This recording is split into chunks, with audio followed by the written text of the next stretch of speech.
So do we accept Mutawatir Hadith if it goes against the Quran?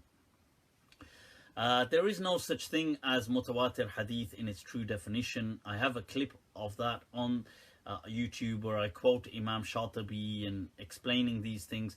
The Quran is always given precedence, okay, over isolated narrations of Hadith. Do we accept Mutawatir Hadith if they go against the three principles of against the reason, against the Quran, against Islamic principles? Well, there is no such thing as a Mutawatir Hadith. This is a concept, it's a myth. You see, there's two major myths circulating in the Islamic sciences. It is the myth of Ijma', that is the myth of the Usuliyin and the Fuqaha. They've got their myth, right? So the Fuqaha have their myth, which is the myth of Ijma', and the Muhaddithin have their myth, which is the myth of Mutawatir Hadith. There is no such thing as Mutawatir Hadith. And it's absurd, and I would tell you to, because the conditions they give, they refuse to accept those conditions. And so Mutawatir would mean, the condition they give is that every chain has exponential growth. So for example, let's just say, and they don't know what number to give it, but they often quote the number 5. So the way this is going to work is there's a person at the top of the chain, he says something. So in this being a hadith, let's say now, because it could go back to a companion as well technically, but let's treat this just solely as a hadith. So the Prophet sallallahu alaihi wasallam has said something. 5 companions have heard from him. Okay. Now from each one of these, 5 people has to hear. Okay. So you've got 5, and then from each one of those 5, you've got 5, 5, 5. So there's 25 already at this layer. Then from those 25, at least 5 have to hear from each layer of 25. So you can do the maths yourself. And this is how the hadith, and that's just in 3 levels after the Prophet, it's reached that scope. There isn't a single hadith on earth that is like that. Not a single hadith. So what they do is they then keep this definition of exponential growth, but they say that they don't use that when it comes to claiming mutawatir. They say, oh, what we've got 5 different companions from the Prophet, and from them we've got isolated chains coming down. So 5, 5, 5, 5, 5. We're going to call this mutawatir as well. But in our definition, that's not the mutawatir, which is nonsense, because this one that you're claiming is still susceptible to error. And then the funny thing is, check this out. The mutawatir hadith that they claim are mutawatir, most of them, or many of them, are da'if. They're not even sahih. You couldn't make this stuff up if you tried. So the hadith, it's like Suyuti and all these other people claim, they bring books with, here are 200 hadith which are mutawatir. And the majority of them are not even sahih. They're not even deemed acceptable, let alone certain knowledge. That's like the biggest joke there is. And this is why Ibn Hazm ripped this to shreds. That it's such a joke.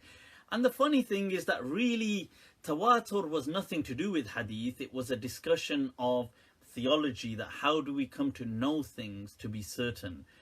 This really crept in slightly with Khatib al-Baghdadi, but then it really comes in with Ibn Salah. And I've mentioned this before, that Ibn Salah, may Allah have mercy on him, the damage he did to Islam. Some people, they do damage by doing a service.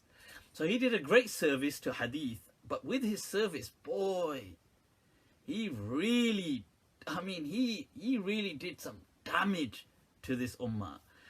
Him, and then after him, Ibn Hajr. So these two, the tag team of Ibn Salah and Ibn Hajr, may Allah have mercy on them. They were great scholars, but they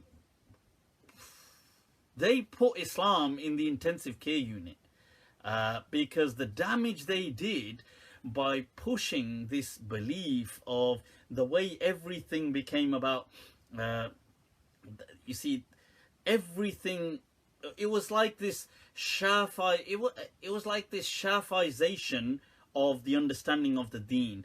Everything became super rigid hadith centered, and they changed. Hadith dogmatism comes from them. I mean, I'm sure people before them had it as well, but these guys concretized this whole thing, and people after them just all accepted it. So everything suffered, and hence they started saying stupid stuff. You know, Ibn Salah started saying stuff like, oh, if you get Sahih Muslim and Sahihain, any hadith in Sahihain is now, we consider it to be on the same level as the Quran. It is qat'i. He started to say things like this. And then Ibn Hajr said, yep, I rubber stamped that.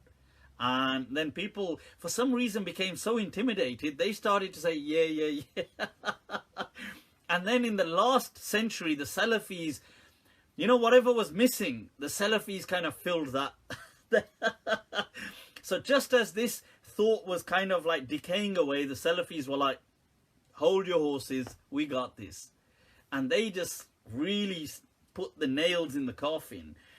And this deen has really been, it's comatose. It's in a coma because of the service of these scholars like Ibn Hajr and Ibn Salah, who were great scholars. Don't get me wrong, they were great scholars, but their ideas were, they were pious. I'm sure in their own way they were righteous, but they, regardless of being righteous, they were dogmatists, like fanatic dogmatists when it came to how you handle scripture. And their thing just spread like a virus. And then I suppose it's people to be blamed. Why did people accept their views? And these are the same people, by the way, Ibn Hajr, who said the satanic verses are acceptable. You know, so why? Because they were so hell-bent on proving this dogmatism that they didn't even care about what they were handling. So, right, people, what else? Let's take some questions. People have, can there be yaqeen in hadith? There can never be yaqeen, but there can be good enough knowledge.